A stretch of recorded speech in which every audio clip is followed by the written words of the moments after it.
Vamos ahora a platicar un poco de la naturaleza única del Evangelio. Que el Evangelio fue ofrecido, esas buenas noticias que nos trajo Jesucristo, fueron principalmente dirigidas a los impíos, a los pecadores. La palabra nos dice que no hay un solo justo, que todos somos pecadores. Pero hay personas que, la gran mayoría, yo creo aquí en esta ciudad un 80%, no se sienten pecadores. Que la palabra no viene siendo para ellos. Que no necesitan en ese momento de Dios. Cuando nosotros hemos estado, y que probablemente en un futuro sí, cuando ya se hayan divertido, cuando hayan hecho esto, acá y todo, y desconocen pues la palabra, desconocen lo que Dios ha dicho al respecto, y como veíamos en el discipulado, el hombre no puede por sí ser salvo. No, aunque no puede ser salvo ni por sangre, ni por voluntad de hombre, sino porque Dios lo escoge. No puede ser salvo, ¿por qué? Porque nació en un hogar cristiano. Entonces yo soy salvo, yo tengo la salvación porque nací en un hogar cristiano y me llega toda la bendición de mis padres, pero Dios ve el corazón.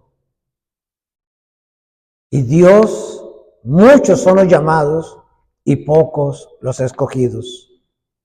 Tampoco puede ser por voluntad de varón la salvación. La salvación no puede ser porque yo quiera ser salvo. Porque yo diga, ahora ya estoy enfermo, estoy en una fase terminal y quiero ser salvo, quiero la salvación. No es por voluntad de varón, es por voluntad de Dios. Es por voluntad de Dios. Por eso, cuando Jesucristo vino, Él vino con las personas que necesitaban ser salvas, que eran los borrachos, que eran las prostitutas, y a lo último vino y puso a los publicanos, que era lo peor, ¿no? Y dice en el 5:6 de Romanos, porque Cristo, cuando aún éramos débiles, fíjate nada más como dice Pablo, o sea, cuando aún éramos débiles,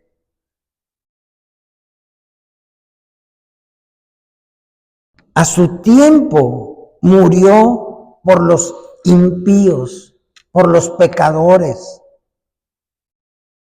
por los apartados.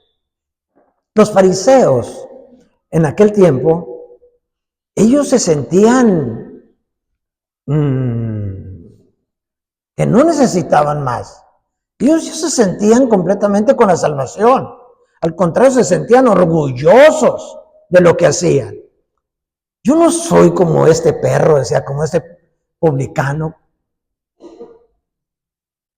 Yo ayuno. Yo doy mis diezmos. Yo oro tantas veces a la semana. Y se levantaba él mismo. Él mismo se levantaba su orgullo y menospreciaba aquel que estaba agachado, que no podía ni levantar la vista, pidiéndole a Dios, sé propicio a mi vida, reconociendo su pecado, reconociendo la necesidad de un Salvador. Y dice Jesucristo, ¿quién de los dos fue justificado? Claro, ¿verdad? El que fue justificado fue aquel que reconocía la necesidad de un Salvador, la necesidad de un arrepentimiento, como el bautismo de Juan, que estamos viendo el discipulado, que Juan venía y bautizaba en arrepentimiento, en agua, como un símbolo de que aceptabas y te arrepentías por todos tus pecados, a puros judíos. Y venían por cientos, por miles venían a bautizarse con Juan, reconociendo su pecaminosidad y de que necesitaba un Salvador. Por eso Jesucristo le dijo que, por eso Jesucristo dijo que fue uno de los profetas más grandes, porque vino y habló y profetizó sobre la venida de Jesucristo, y lo vio, y enderezó los caminos, comenzó a bautizar, a que mucha gente se arrepintiera y reconociera que es pecadora y que necesita de un Salvador, de que solo no puede. Y no es porque todo lo que haga, sino por lo que Dios quiere, que es por voluntad de Dios y es a través de la fe que nosotros tenemos en Dios. Y luego en el 10 dice, porque si siendo enemigos, fuimos reconciliados con Dios por la muerte de su Hijo, mucho más, estando reconciliados, seremos salvos por su vida. Qué hermosa palabra, ¿no? Qué hermosa palabra que nos da cómo hemos sido ya esa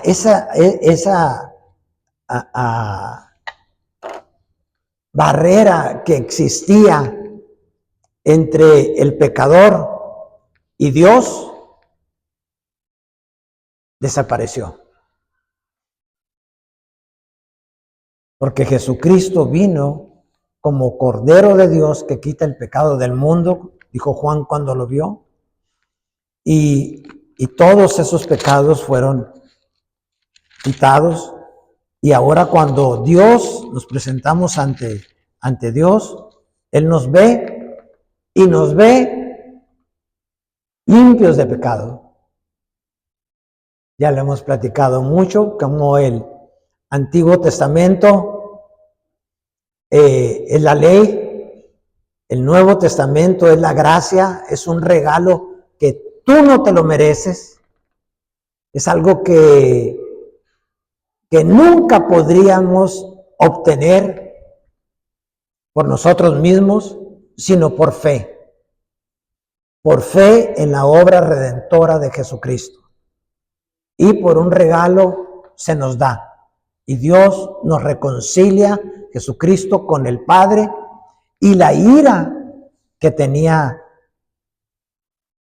tiene el Padre sobre el pecado, cayó sobre Jesucristo y Él la absorbió y nos hizo libres de pecados pasados, presentes y futuros. O sea que si tú te presentas ante Jesús, ante el Padre, puedes entrar libremente. No porque no hayas pecado, seguimos pecando, pero eso no es nuestro diario vivir. Él ve todo nuestra vida porque hemos sido limpios por la palabra de Dios. Hemos sido limpiados por la palabra de Dios y Él nos ve cuando nos ve totalmente limpios, cuando Jesucristo ya antes de ir a entregarse, a que fueran a tomarlo preso, Él le lavó solamente los pies y Pedro le dijo, Señor, lávame todo.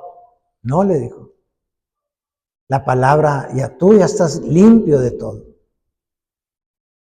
todo el cuerpo, de toda tu vida, de toda tu cabeza, de todo. Lo único que necesitas son tus pies. Y en nosotros cuando debemos de darle gracias a Dios todos los días, leer la palabra, lavarnos nuestros pecados con la palabra y estar listos para estar con Él. Por eso el Viejo Testamento y el Nuevo Testamento no lo puedes juntar. El Viejo Testamento la ley fue dada por Moisés para el pueblo judío, que también nos toca a nosotros como injerto de ellos. Y la ley es santa, porque fue dada por Dios. Pero a través de la ley, nadie se salva. Nadie puede ser salvo. Simplemente ya nace con el pecado original. El único que no nació con el pecado original fue Jesucristo. Como lo hemos visto, Él no tenía pecado en Él, no había maldición en Él, y nunca pecó, y fue el único que por obediencia cumplió con toda la ley, y fue un cordero apto, limpio, y fue para pagar por nuestros pecados, de una vez y para siempre.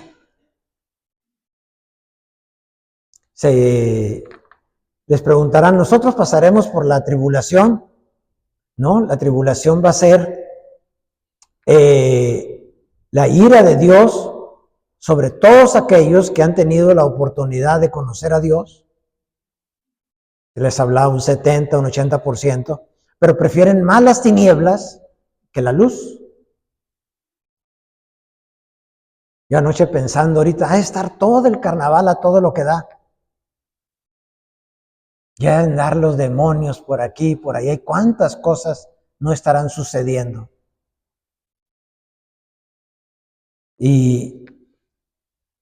Pero pues aman más las tinieblas que la luz y no pueden decir que no se les ha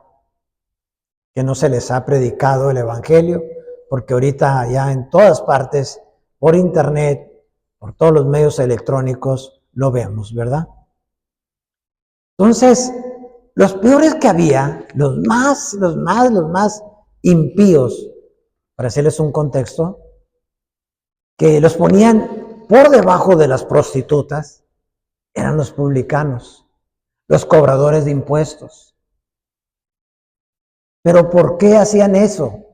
¿Por qué los tenían? Todo el pueblo los odiaba y no los querían, porque Roma daba como una franquicia,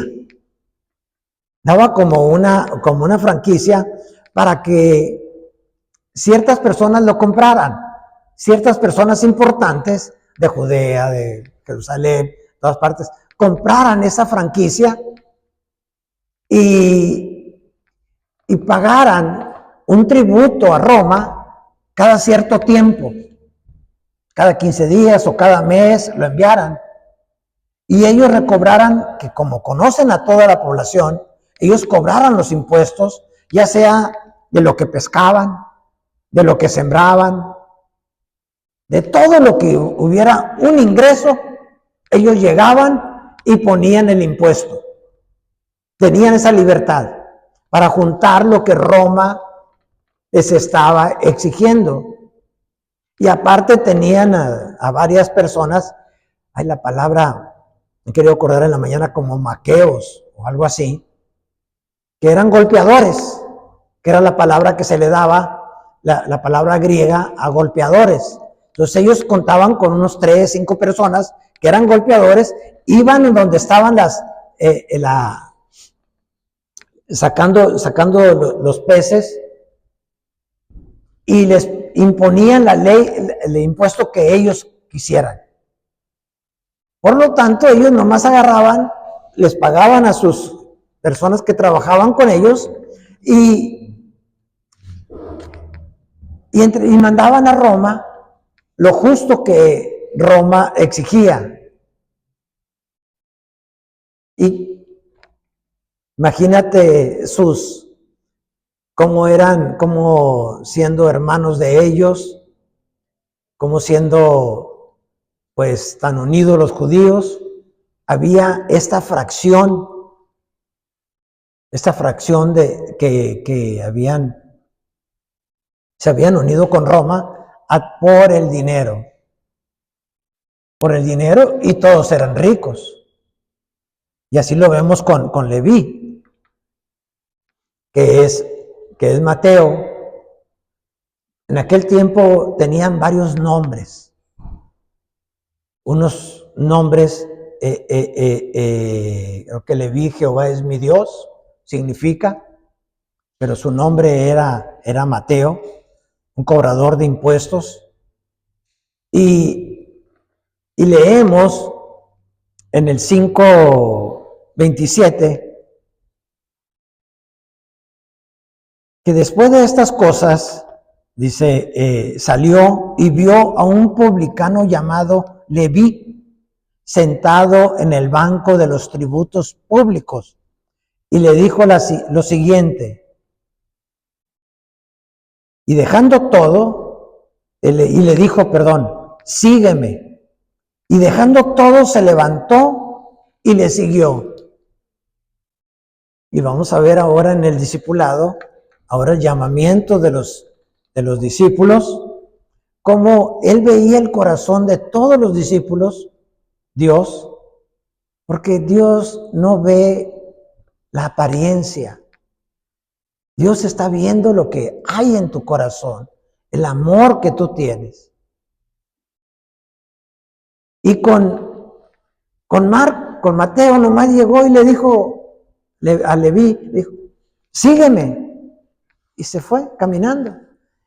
Y lo que hizo él, se sintió privilegiado que el maestro, que Dios hiciera eso, y deja todo el dinero, ni le importó,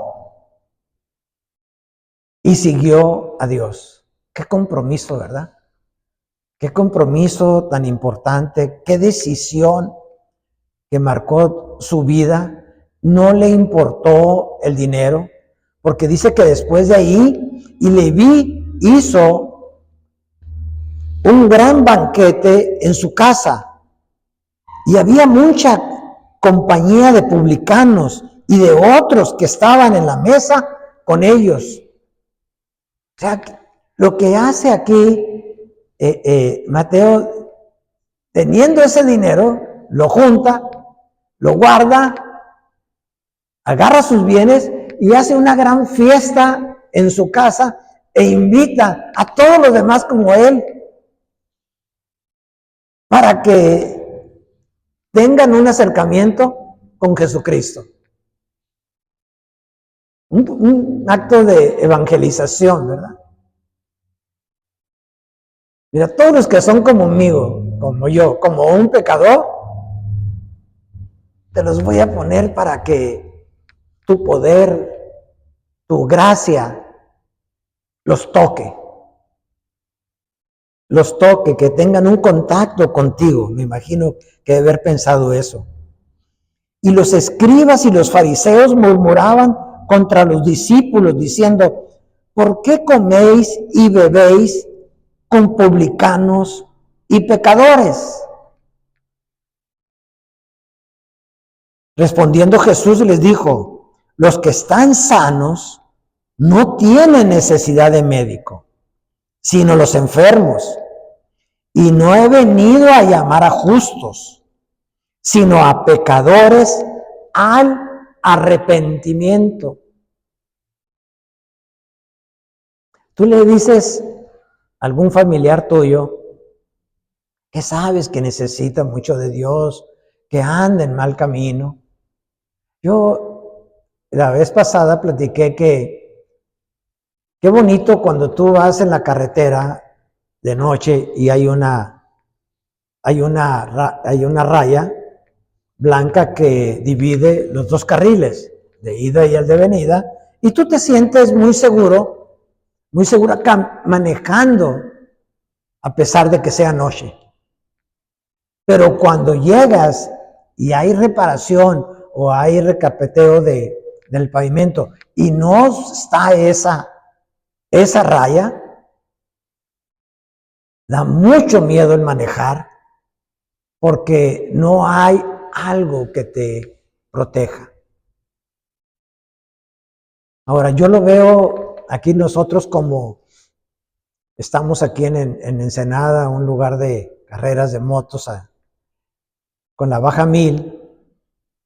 Pues antes de que comience la carrera, tú ves a los carros, las motos y todo, pero preciosos, ¿no?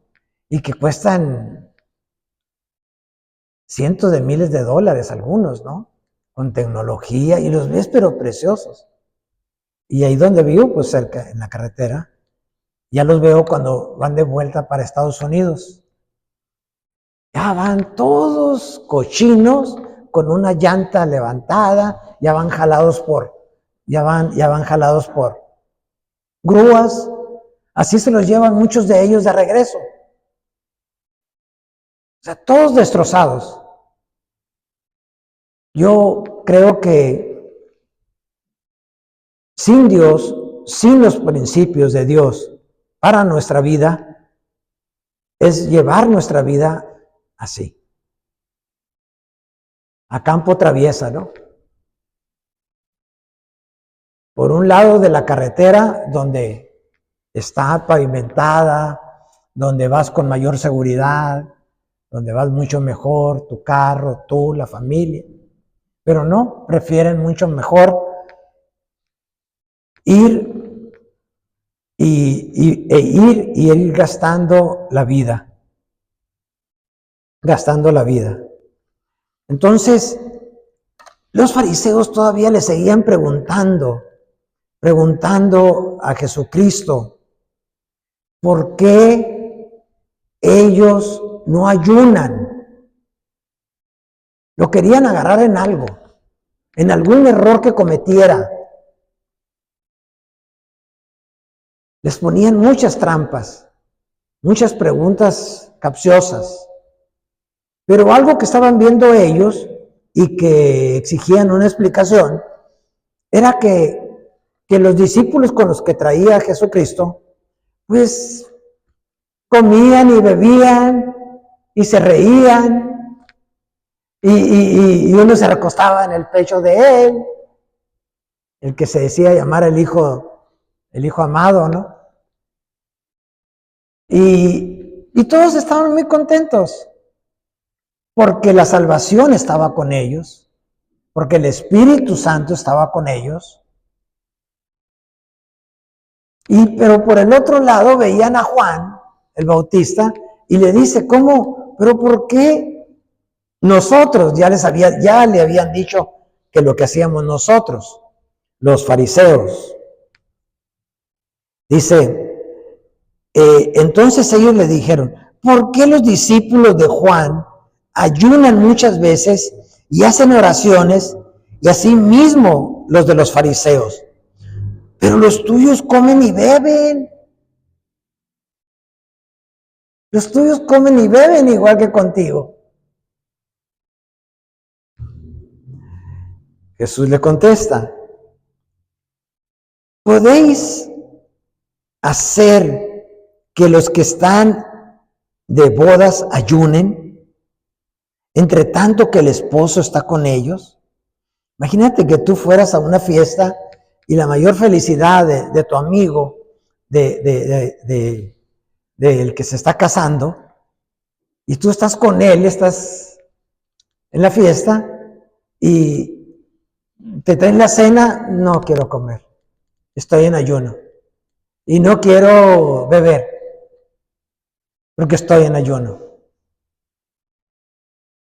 No, le dice, están igual de contentos que su amigo y disfrutan de la fiesta y disfrutan de todo lo que les ha llegado. Por eso la gracia y la ley no la puedes unir, porque la ley te marca todo eso, pero la gracia no, porque la gracia es por fe, por creer en Jesucristo, en tu Salvador. Por eso no los podemos unir. Pero le dice, mas vendrán días cuando el esposo les será quitado, entonces aquellos días ayunarán. Y les dijo también una parábola que yo creo que es más una referencia, unas ilustraciones sobre lo mismo. Nadie corta un pedazo de un vestido nuevo y lo pone en un vestido viejo, haciendo referencia al viejo pacto y al nuevo pacto. Quitando un pedazo de un vestido nuevo y poniéndolo como remiendo en un vestido viejo. Porque no solamente rompe el nuevo, te quedas así, ya te quedas sin la tela aquella, ya faltándoles un hoyo ahí, sino que el remiendo sacado de él no va a armonizar con el viejo. La gracia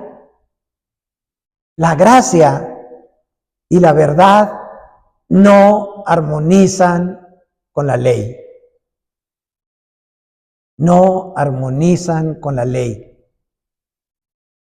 Por eso los fariseos, que eran sacados por lo general de los saduceos, que los saduceos eran aquellas personas que no creían en la resurrección y muchas cosas raras más, que eran los que administraban el dinero. Pero los fariseos estaban tan cegados porque ellos creían que cumplían con la ley. Cuando Jesucristo ya no pudo con ellos, por el corazón tan endurecidos que tenían, que les vino a hablar, les trajo buenas noticias, les trajo la gracia, pero no la aceptaron, sino al contrario, lo vieron como un enemigo y no pudieron entender nunca lo que estaban oyendo ni lo que estaban viendo. Para ellos era más importante guardar el sábado, que había sido hecho no para el hombre, no el hombre para el sábado, que sanar a una persona. Y siempre lo hacía de adrede Jesús. Siempre que sanaba a alguien, lo hacía en sábado. Y que vieran ellos, para que se dieran cuenta que él tenía autoridad y potestad sobre el sábado. Y que además ustedes, les dijo en una ocasión, si uno de sus animales cae en un barranco o cae en un hoyo, ¿por qué sábado no lo van a dejar ahí? Cuando ellos, inclusive, hasta el comer lo consideraban un trabajo. Algunos de los fariseos les reclamaban en la forma en que hacían la comida. Por eso la tenían que hacer antes. Preparar toda la comida ya antes, no hacerla cuando estuvieran celebrando el sábado. no comían, pero ya tenía que estar preparada, no prepararla. Hasta eso, ellos lo veían como un trabajo. Pero cuando se les cae un animal de ustedes, se levantan y van y lo sacan. No lo dejan ahí. Y yo, porque sané a esta mujer, que es hija de Abraham, como todos ustedes, se enojan. Esta mujer que llevaba 12 o 18 años, 18 encorvada, imagínate ellos se enojaban porque no veían, no tenían compasión. La ley es muy estricta, la ley castiga. Tú ves la ley que te enseñan la ley de tránsito, que es la más sencilla que puedes obtener ahí en el ayuntamiento, y vas a ver que lo que habla es de castigos, no de lo que debes de hacer, no, de lo que si haces y no cumples con eso, tanto de multa, se te quita el carro. Si no traes esto, allá, si no esto, o sea, siempre viene un castigo. Y la gracia viene la puerta abierta para que puedas entrar directamente ante la presencia de Dios Padre. Ya ese velo fue roto. Ya cuando Él te ve, dice la palabra que ante los ojos de Dios, todos somos justos. No ve pecado ante los ojos de Dios, porque Él está viendo a Jesucristo. Él está viendo la sangre de Cristo en nuestras vidas. Y le sigue diciendo, y le sigue comentando, dice, y nadie echa vino nuevo en odres viejos. De otra manera, el vino nuevo romperá los odres y se derramará, y los odres se perderán. Mas el vino nuevo en odres nuevos se ha de echar, y lo uno y lo otro se conservan. Está diciendo, ustedes son odres viejos. ¿Qué era el odre? Era el cuero de un cordero que se le había quitado, se había sacado en la mayor parte en una sola pieza, luego le cosían las puntas de las extremidades, y en él echaban el vino nuevo. Entonces el vino nuevo lo que tiende a hacer es a fermentar y a expandir el cuero, o sea, el odre. Entonces, si ese vino, que significa la sangre de Cristo, si ese vino se le pone en odres viejos, ya no van a dar más. Probablemente tomen más vino. Si aquí se llenaba con 3 galones, a lo mejor agarre 4, pero porque ya está expandido, ya no sirve para que tú le eches vino nuevo. Tienes que echarle porque lo va a reventar y todo se va a perder. Y Dios nos guarda ese vino para que se madure y se haga añejo, dice en el 30, y ninguno que beba, más el vino nuevo, el 38, en odre nuevo se ha de echar, y lo uno y lo otro se conservan, y ninguno beba del añejo, y ninguno que beba del añejo quiere luego el nuevo, porque dice, el añejo es mejor. O sea que estaba fermentado, ¿no? Estaba fermentado. El vino nuevo es la gracia. Es la gracia. es el perdón definitivo de todos nuestros pecados. Es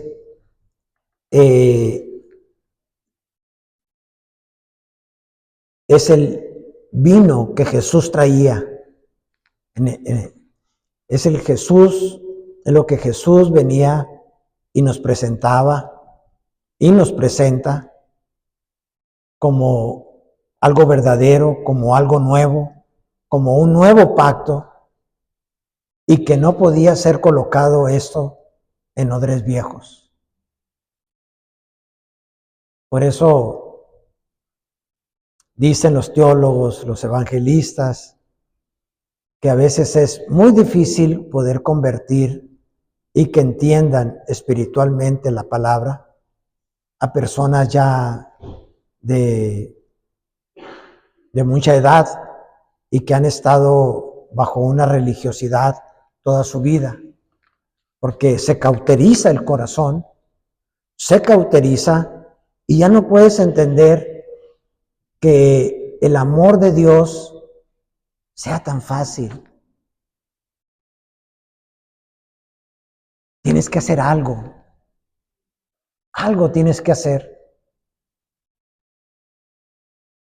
Yo creo que ahorita no se acostumbra, pero hace algunos años, yo recuerdo allá en el pueblo, allá en Sonora, y allí en Hermosillo, en la capital, que si algún niño o alguien se enfermaba, otra persona, un pariente, podía ofrecer una manda por él. Y que si sanaba y era sanado, salvaba a ese niño, iba a traer un hábito. O no les iban a cortar el pelo por todo un año. Y yo lo veía eso y me llamaba mucho la atención. Y todavía me sigue llamando, pero eso ya parece ser que ya no se usa, ¿no?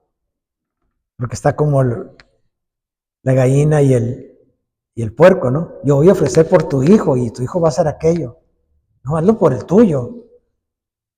Yo no voy a traer a mi hijo todo un año sin salir de la casa por vergüenza, por la ropa o por el pelo. Entonces, todo eso son obras y no podemos entender cómo es nos muestra Dios el perdón de una manera regalada, que no la merecemos, que nadie se lo merece. No es que no me lo merezco, es como la gente que le quieres dar algo, un regalo, no. Pero te lo regalo. No lo quiere. Pero ¿por qué me das? Es tuyo, es tu dinero. Pero te quiero bendecir, te lo quiero regalar. No. ¿Han tocado con gente así? Que no sabe recibir. Así no saben recibir todo lo que Dios nos da con su sacrificio. Tú se lo ofreces, se lo da. No lo quiero, tengo que hacer algo. Algo tengo que hacer, me tengo que ir caminando de rodillas, o tengo que golpearme, o tengo que hacer, pero tengo que hacer algo, yo tengo que hacer una obra. Y la fe con obras es muerta. Bueno, la fe tiene que tener obras, pero después de que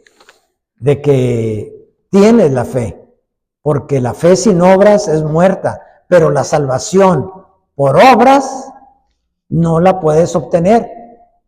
No puedes ser más cumplir con toda la ley y hacer más que lo que Jesucristo hizo al dar su vida.